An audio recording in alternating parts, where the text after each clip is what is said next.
히브리서 11장 1절부터 6절까지 우리 6절을 다 같이 합독하도록 하겠습니다. 믿음은 바라는 것들의 실상이요 보이지 않는 것들의 증거니 선진들이 이로써 증거를 얻었느니라.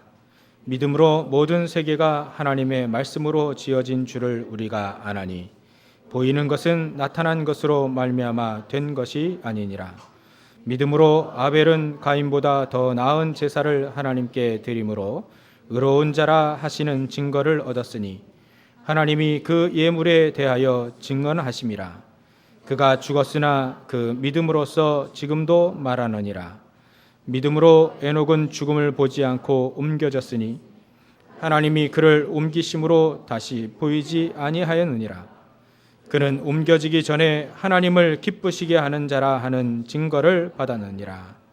믿음이 없이는 하나님을 기쁘시게 하지 못하나니 하나님께 나아가는 자는 반드시 그가 계신 것과 또한 그가 자기를 찾는 자들에게 상 주시는 이심을 믿어야 할지니라. 아멘. 오늘의 성경 말씀은 여러분들이 잘 알고 계시는 히브리서 11장의 말씀입니다. 오늘 특히 제목은 하나님을 기쁘시게 하는 한 자들, 한 사람들이라는 제목으로 말씀을 잠시 보도록 하겠습니다. 누구나 우리는 하나님을 기쁘시게 하는 자로 살기를 원하지요. 우리가 하나님을 기쁘시게 한다는 말은 무엇일까요? 우리 인생이 하나님의 기쁨이 되어지면 그보다 더한 축복이 없지요. 하나님을 기쁘게 한다는 말은 과연 뭘까요? 여러분들 오늘 예배를 드리시고 나서 질문 한 가지만 한다면 반드시 하나님은 여러분들을 하나님이 가장 기뻐하는 자로 하나님이 쓰실 줄 믿습니다. 제가 이런 생각을 해봤습니다. 오늘 히브리서 11장에 나오는 많은 사람들은 우리가 보통 얘기할 때 믿음의 영웅들이라고 하죠. 영웅들. 일명 영웅이라 하면 대단한 사람들을 얘기하지 않습니까? 우리 평범한 사람들은 보통 저 영웅. 그래서 지하철에 떨어져 있는 사람, 저 일본에서 사실 그런 사건이 있었지 않습니까? 우리 제일 유학생이 말이죠. 저 지하철 그 역에 떨어진 사람을 하는 사람 구하고 자기가 죽었어요. 그 사람을 보고 영웅이라고 했죠. 영웅. 그 사람 기억하고 영웅. 보통 우리가 생각할 때는 우리가 흉내낼 수 없는 그런 부분 대단한 일을 한 사람들을 보러 영웅이라고 합니다. 세상에서는 그런 사람들을 다 영웅이라고 하고요. 국가와 민족을 위하여서 애써 그 6.25 전쟁 때 말이죠. 그 모든 자기의 젊음과 청춘과 모든 것을 그때 한순간에 걸은 거 아닙니까? 누가 싸우고 싶겠습니까?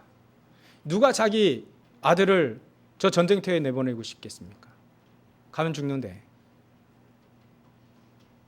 근데 거기서 장렬히 싸우다가 한 줌의 잿덩이가 되는, 시신도 못 찾고 전혀 못 찾는 그런 사람들을 보고 우리는 우리 민족의 영웅이라고 합니다. 요즘엔 인터넷 기사가 그렇게 떴습니다. 독립운동은 그러니까 인터넷에 그 그림이 그렇게 나와 있어요. 독립유공자가 말이죠. 청소를 하면서 독립운동은 우리가 했는데 라고 하는 말. 다른 사람들이 그 영광을 대신 받는다는 거죠. 목숨을 바쳐서 모든 걸 다 걸고 독립운동을 했는데 남겨진 것은 가난뿐이 없다. 그런 얘기도 하고요. 하여튼 그 독립운동한 그분들은 우리 민족의 영웅이라고 받들고 있습니다.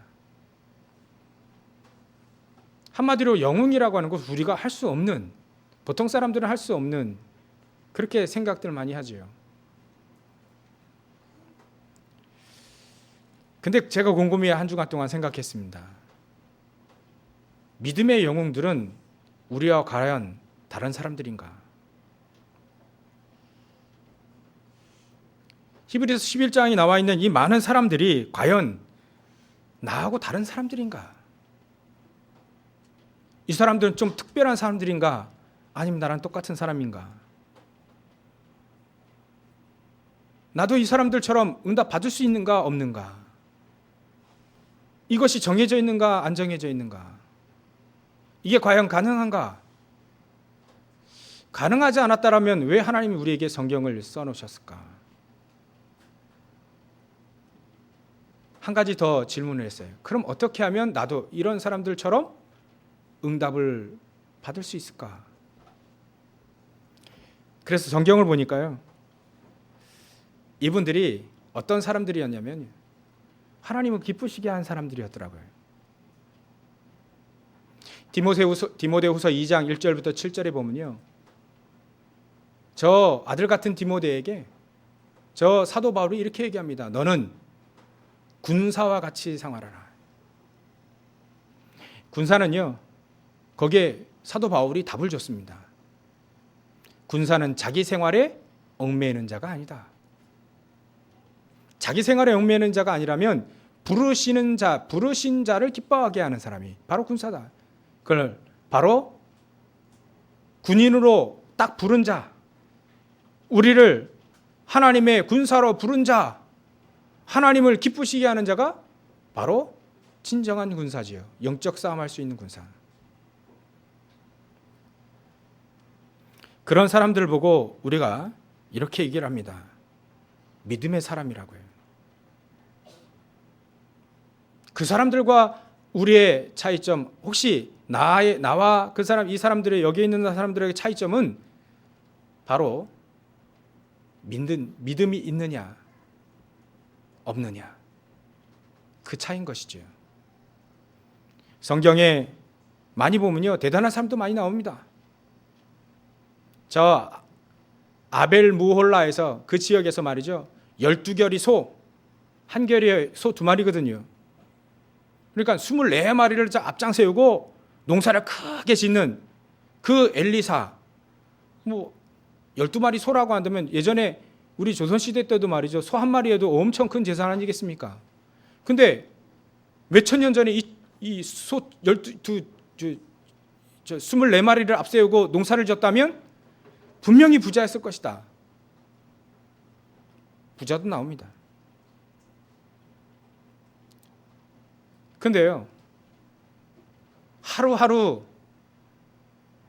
저 바닷가에 나가서 고기를 잡지 못하면 굶어 죽는 그런 베드로 요한 같은 사람도 있었습니다.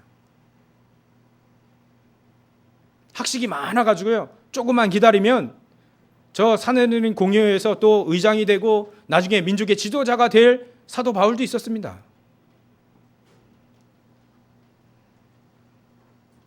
그러나 하나도 배우지 못하고 멸시받는 세리 마태도 있었다는 얘기죠. 어찌 보면요, 성경에는요, 창녀도 나옵니다. 어찌 보면요, 너무나도 큰 어려움 당해서 어찌할 바를 모르다가 예수를 만나고 하나님의 자녀가 되어서 귀하게 쓰임 받았던 사람들도 많이 나옵니다. 어떤 사람은요, 그냥 옷 수선한 거예요. 바느질로 옷 수선한 겁니다. 속옷도 만들어주고 겉옷도 만들어주고 그거 일을 한 거예요. 그런 도르가라고 해요. 다비다 같은 사람도 있었고요. 그러니까 각지각층이 다 있습니다. 장사하는 사람도 있었고요. 가죽 장사, 옷 장사, 그런 사람이 있는가 하면 온 교회 식주 역할을 감당하는 가이오 같은 사람도 있었습니다. 핍박받는 천민과 같이 핍박받는 사람도 있었는가 하면 재무관과 같은 에라스도도 있었습니다. 왜 이렇게 많은 사람들을 기록해 놨는가? 왜 하나님은 저 성경에 많은 사람들이 이렇게 지위도 각각 다르고 배운 것도 각각 다르고 배경도 각각 다른 사람들을 왜 이렇게 많이 써놨을까? 제가 그걸 생각해 보니까요, 답이 간단히 나오더라고요. 하나님은 많은 사람들을 쓰셨다.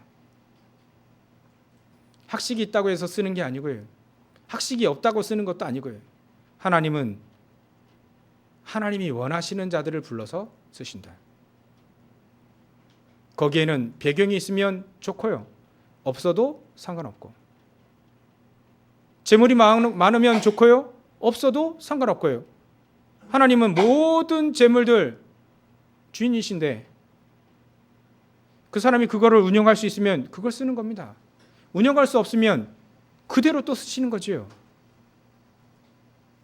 과연 믿음의 영웅들이 과연 나랑 틀린 것이 무엇인가? 배경도 틀리고 학식도 틀리고 모든 거 다 틀리다. 그러나 공통적인 것이 하나가 나와요. 그게 바로 믿음의 사람이었다는 거예요. 이분들이 응답받을 수 있었던 건 단 하나의 비밀, 믿음의 사람이었다는 거예요. 제가 이 말씀을 말씀드리고 싶어서 쓴 겁니다.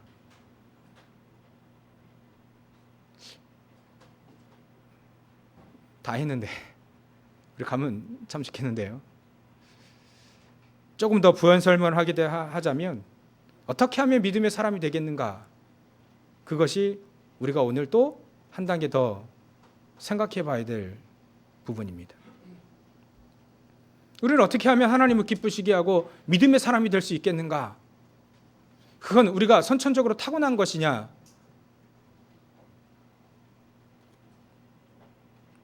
전 아니라고 결론을 냈습니다. 선천적으로 타고난 것이 아니고요, 이분들이 첫 번째 알았습니다. 무엇을 알았냐면 믿음이라고 하는 자체가 무엇인지를 아는 사람이죠. 그래서 히브리서 11장 1절에 보면 믿음은 바라는 것들의 실상이다. 보이지 않지만 보이지 않는 것들의 증거다라고 알고 있는 사람이었다는 겁니다.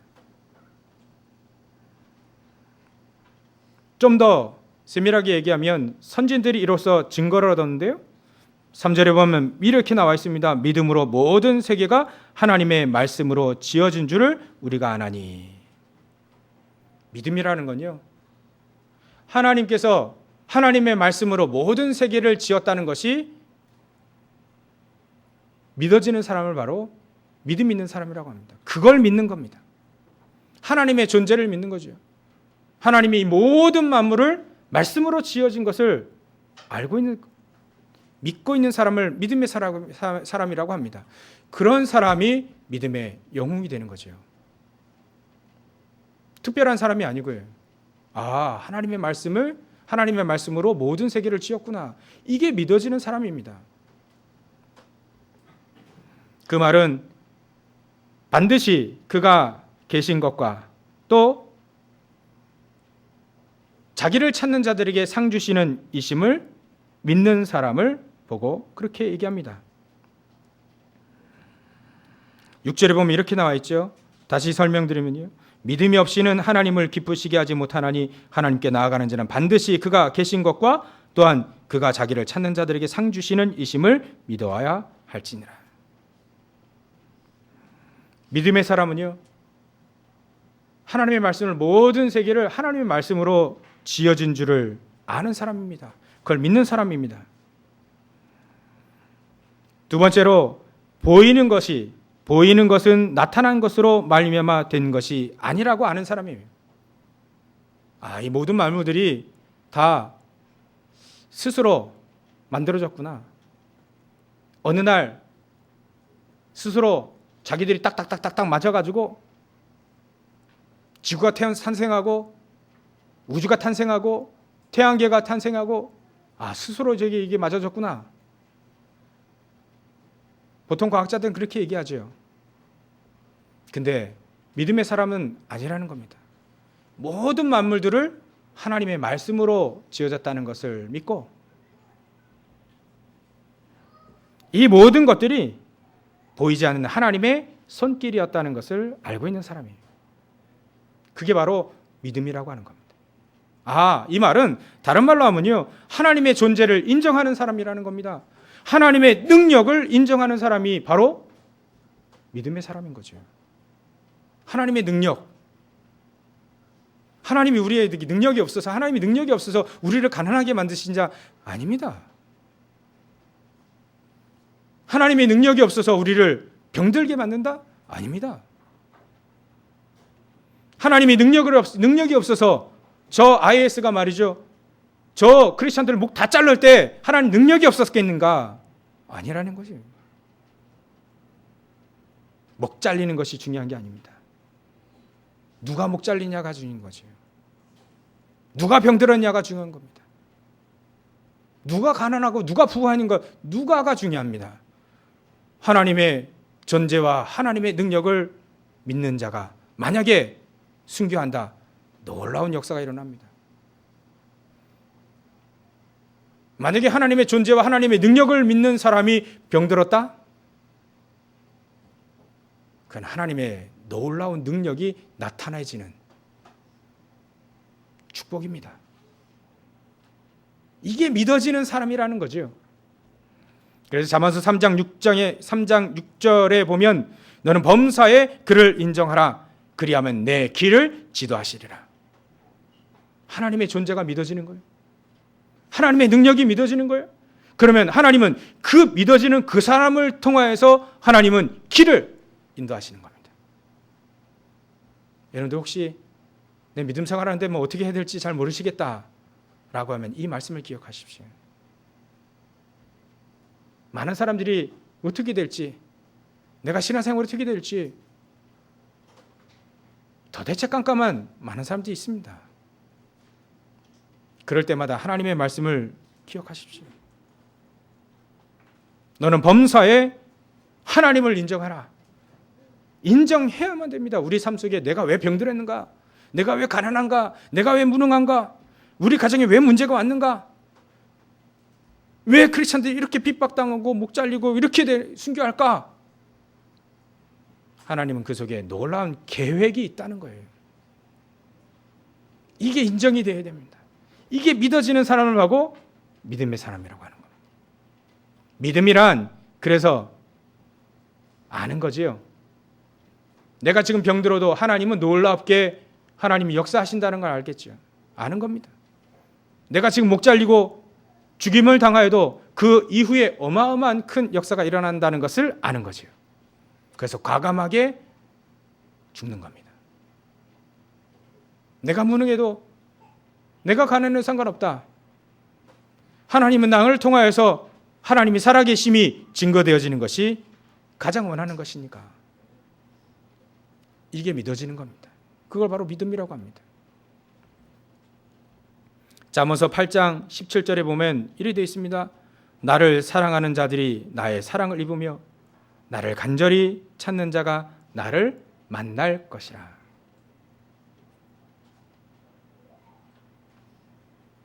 다시 한번 말씀드리면 나를 사랑하는 자들이 나의 사랑을 입으며, 하나님을 사랑하는 자, 하나님의 사랑을 입게 됩니다. 하나님을 사랑한다는 것이 뭡니까? 하나님을 믿는다는 것이 뭡니까? 그의 존재를 인정하는 겁니다. 그의 능력에 많으시고 풍족하시고 그걸 인정하는 겁니다. 나를 이렇게 이끌어왔다는 것을 인정하는 겁니다. 그래서 믿음은 이렇게 되어 있습니다. 믿음은 보이진 않지만 그 증거로 알 수 있다.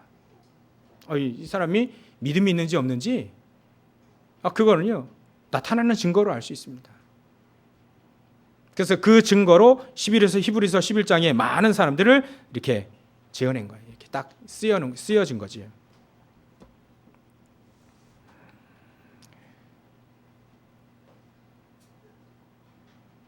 여러분들, 요셉은 우리가 결론을 알기 때문에 대단한 사람이죠. 노예에서 저 총리가 되어진 사람입니다. 대단하죠. 대단한 사람 아닙니까? 그죠? 세상으로 보자면 엄청나게 큰 성공, 대성공을 한 사람이죠. 자수성가. 누가 도와주지 않은 자수성가, 대단히 성공하는 사람입니다.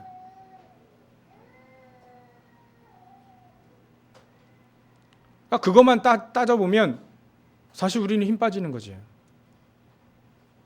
노예로 있다가 총리가 됐으니까. 우리는 총리는커녕 난 왜 이렇게 무능하지? 이렇게 생각하는 사람이 어떻게 그거 보고 힘 빠지지 않겠습니까? 근데 그거를 생각해 봤어요. 한 주간 동안이. 그래서 답을 얻은 게 시간표였습니다. 요셉은 지금 우리 렘넌트들 아이 때는요, 저 아버지께 사랑을 받는 나이예요. 사랑을 받는 나이. 총리가 아니고요, 사랑을 받는, 때로는 막 형들 고자질하고 막 이런 얘기하고 저런 얘기하고, 애들은요, 우리 렘넌트를 여기 있으니까 이렇게 얘기하는데, 렘넌트는요 때로는 그럽니다. 질풍노도의 시기에요. 막 이랬다 저랬다 하는 시기예요. 칭찬받으면 좋고 또 혼나면 시무룩하게 있고, 뭐 누구나 그렇지만 우리 청소년들은 늘 그럽니다. 우리 어른들은요 조금 크면 이제는 문제가 오기 시작하죠. 밥 먹고 살아야 될 문제. 어찌 보면 노예인 요셉의 시간표가 온 거죠. 그 시간표는요, 노예로 막 열심히 일을 해야 됩니다. 뭐 앞뒤 좌우 볼 것도 없고요, 열심히 일합니다. 그래서 우리 어른들은요, 내가 뭐 일하는 기계냐, 너 돈 버는 기계냐, 막 이런 얘기를 하시잖아요. 근데 어쩔 수 없이 우리가 일을 하고 또 헌신하고 그래야 될 시기입니다. 때로는 모함 걸려가지고 사업도 망하고요, 사기 맞아가지고 또 빚더미에 올라앉는 그 시기, 청년의 시기, 장년의 시기. 그래서 모함 받아가도 막 감옥소에 가고 말이죠. 그런 시기입니다. 그때 당시에 총리 요셉과 저 감옥소에 있는 요셉 비교하면 되겠습니까? 시간표인데. 그럴 필요 없다는 겁니다. 나중에 또 응답 받으면 총리로 올라갈 수 있지요. 꼭 총리해야만 되느냐? 그건 아닙니다. 각 분야에서 서밋으로 올리시죠. 제가 얻은 답이 그래서 시간표였습니다. 시간표. 우리 어른들의, 우리 청년들의 시간표가 있구나. 우리 렘넌트들의 시간표가 다 각각 있구나. 그러면 그 시간표에 따라서 누리는 겁니다. 그 시간을. 그 시기를 누리는 겁니다. 그걸 누릴 수 있고 그걸 볼 수 있는 사람이 바로 믿음의 사람이라는 거죠. 남을 비교하기보다는 내 위치에서 내가 내 삶을 누리는 겁니다. 내가 망했냐? 그러면 망한 것을 누리는 겁니다. 하나님이 살아계시는데 왜 나를 망하게 했습니까? 요셉이 노예로 끌려간 건 망한 거예요. 모함 걸려서 감옥소에 들어간 건 망한 겁니다. 근데 하나님은 놀라운 계획이 그 속에 숨겨져 있다는 겁니다. 이것을 볼 수 있는, 시간표를 볼 수 있는 사람이 바로 믿음의 사람이라는 거죠.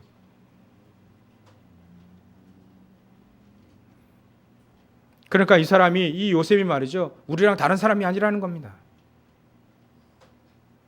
달랐다면 이게 다른 겁니다. 요셉은 어렸을 때부터 하나님의 말씀을 붙잡고 기도하는 사람이었구나. 그게 비밀인 거죠. 이거 말고는 우리랑 다른 사람이 아니에요. 다른 게 아닙니다. 믿음의 전부 다 영웅들이요, 우리랑 다른 사람이 아니라는 겁니다. 이 사람들과 우리의 어찌 보면 저와 다른 점은, 이 사람은 어렸을 때부터 어떤 문제가 와도, 어떤 사건이 일어나고 어떤 위기가 와도 하나님의 말씀, 언약을 붙잡고 기도한 사람이다. 그게 다른 겁니다. 만약에 다르다면, 여러분들 중에 다르지 않다라고 하면 맞는 겁니다. 그게 만약에 다르다라고 하면 생각 바꾸면 됩니다. 이 사람은 언약 붙잡고 기도한 사람이었구나. 그래서 몇 주간에 거쳐서 믿음의 사람들의 시리즈를 한번 제가 서보려고 합니다. 오늘 저와 여러분들이 붙잡아야 될 단 한 가지 질문이라면, 왜 요셉은, 왜 노아는, 왜 아브라함은 나와 달랐을까? 만약에 질문하신다면 반드시 하나님은 여러분들에게 답을 주실 겁니다. 메시지와 같이 이 사람은 분명히 하나님의 언약을 붙잡고 기도하는 사람이었구나. 이게 달랐구나. 요셉이 우리랑 다른 사람이 아닙니다. 요셉은 어렸을 때요, 언약 붙잡았어요. 배경이요, 한 족장 아들이었을 뿐입니다. 특별한 학문을 배웠냐? 그런 사람도 아닙니다. 족장 아들이 배우면 얼마나 배우겠습니까?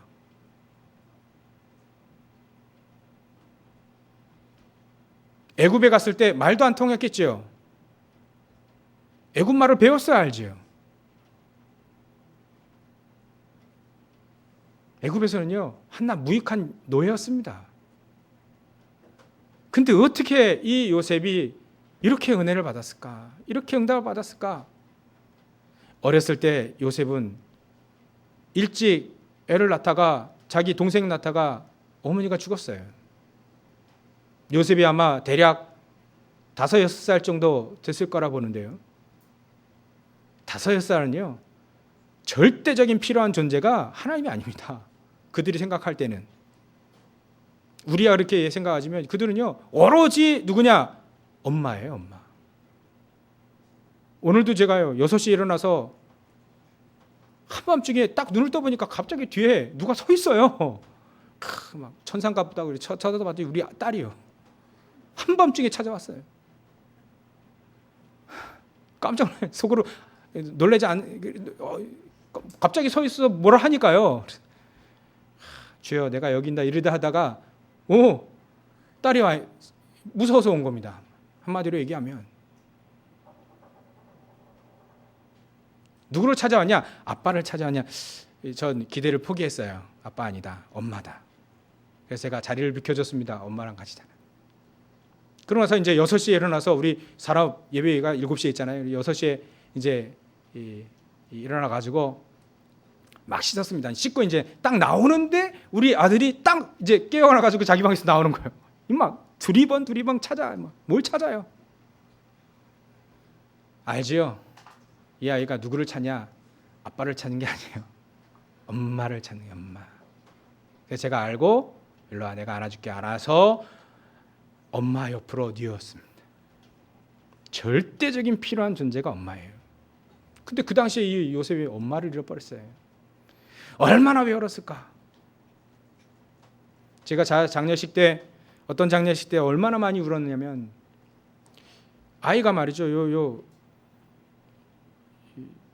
그때 초등학교 그때 아이가 한 3학년 정도 됐을 겁니다. 그리고 그 아이는 한 1학년 정도 됐을 겁니다. 근데요, 엄마가 암으로 죽었어요. 갑자기. 예고도 없이 급성으로. 그 장례식을 참여하는데 예전에 우리 성도였거든요. 제가 부교육자로 있을 때. 너무 가슴 아픈데 이거 목사님이 대표기를 시키시네요. 울다가 시간 다 보냈습니다. 너무 가슴이 아파서. 저희가 얼마나 앞으로 어려움을 겪겠는가. 엄마 없이. 근데 더 가슴 아픈 건요, 그 장례식장에서 엄마를 찾아요. 엄마 어디 가셨냐고. 그 할머니가 믿음의 사람인데요, 엄마 멀리 갔다 가셨으니까 기다리라. 그 얘기를 듣고요, 얼마나 가슴이 아픈지. 절대적인 존재. 그러니까 이 요셉이요, 그때 그 외로움을 어떻게 해결했겠는가. 아버지, 저 야곱을 통해서 들은 언약, 그걸 늘 가지고 기도한 겁니다. 우리가 총리 요셉을 보면 힘 빠질 수 있어요. 총리 요셉만 보면 나는 뭔가라고 얘기할 수 있습니다. 근데 그 어렸을 때 그 외로움을, 하나님의 언약을 붙잡고 기도했던 그 요셉을 우리가 기억하지 않으면요, 응답을 못 받습니다. 반드시 그게 있었던 거예요. 반드시 그가 계신 것과 자기를 찾는 자들에게 상 주심을, 그분을 기억해야 되는 거예요. 요셉이 얼마나 그 외로울 때 하나님을 찾았겠습니까? 엄마는 없으니까요. 일찌감치 단념했겠죠. 얼마나 그 순간에 내 자기가 외로울 때 하나님을 찾았겠냐 말이죠. 그게 반드시 있어야 됩니다. 그거를 우리가 간과하면요, 응답을 받을 수가 없어요. 이게 다른 거였구나. 어렸을 때 그 외로움을 언약 붙잡고 기도했던 그것이 우리가 너무나도 쉬운 거지만 무시했던 점이에요. 노예로 팔려가서라도 얼마나 힘들었겠습니까? 노예인데. 근데 이 요셉은 그 노예 생활을 하면서 언약 붙잡고 기도한 거예요. 때로는 하나님이 꿈도 주셨습니다. 그거 붙잡고 기도한 요셉을 우리는 기억해야 됩니다. 그걸 바로 믿음이라고 합니다. 현 상황이 어렵고 힘들고 그래도 고개에 있었다는 거예요. 너무나도 우리는 가볍게 생각하고 지나가는 대목이지만 그 부분을 우리가 기억하지 않으면 총리 요셉 하다가 우리는 힘 빠지게 되는 거예요. 우리는 총리 요셉. 근데 되는 게 하나도 없거든요. 그렇게 보이거든요. 또 세상이 또 그렇게 만듭니다. 불신앙한 사람이 또 그렇게 또 되는 게 없이 의뢰합니다. 가장 중요한 걸 기억하시면 됩니다. 가장 어려울 때, 가장 힘들었을 때 나를 지키시고 나를 인도하신 그 하나님을 붙잡고 기도했던 그 어린 시절의 그 요셉을 기억하셔야 돼요. 노예로 팔려갔을 때 너무나도 힘든데, 아르바이트한 것도 아니고요, 노예인데 평생 그때 언약을 붙잡고 기도했던 그 요셉을 기억하셔야 됩니다. 그래야 응답받을 수 있어요. 그래야 요셉과 같이 응답받을 수 있습니다. 환경이 어떻든 내 자신이 어떻든 말이 안 통하니까 얼마나 답답하겠습니까, 이 요셉이. 근데 그 속에서 하나님의 지혜를 깨달은 겁니다. 하나님이 함께 하시는 축복을 누리는 거죠. 왜냐하면 어렸을 때부터 언약 붙잡고 기도한 그 배경이 있었거든요.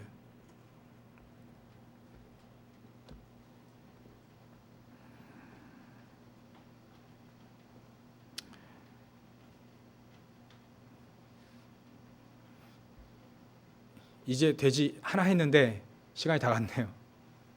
되는 데까지 하겠습니다.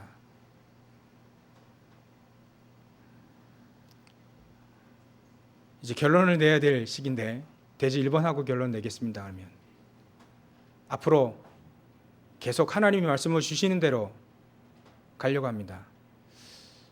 그래서 우리는 결론을 내야 됩니다. 질문을 하셔야 돼요. 저 여러분들이 반드시 질문해야 됩니까? 질문해야 됩니다. 내가 왜 가난하고 병들고 무능한가? 왜 나는 안 될까? 만약에 질문을 한다면 사실 답은 안 될 겁니다. 그러나 큰 실패는 하지 않을 겁니다. 만약에 언약을 붙잡고 질문한다, 그렇다면 하나님은 여러분들의 배경이 되실 겁니다.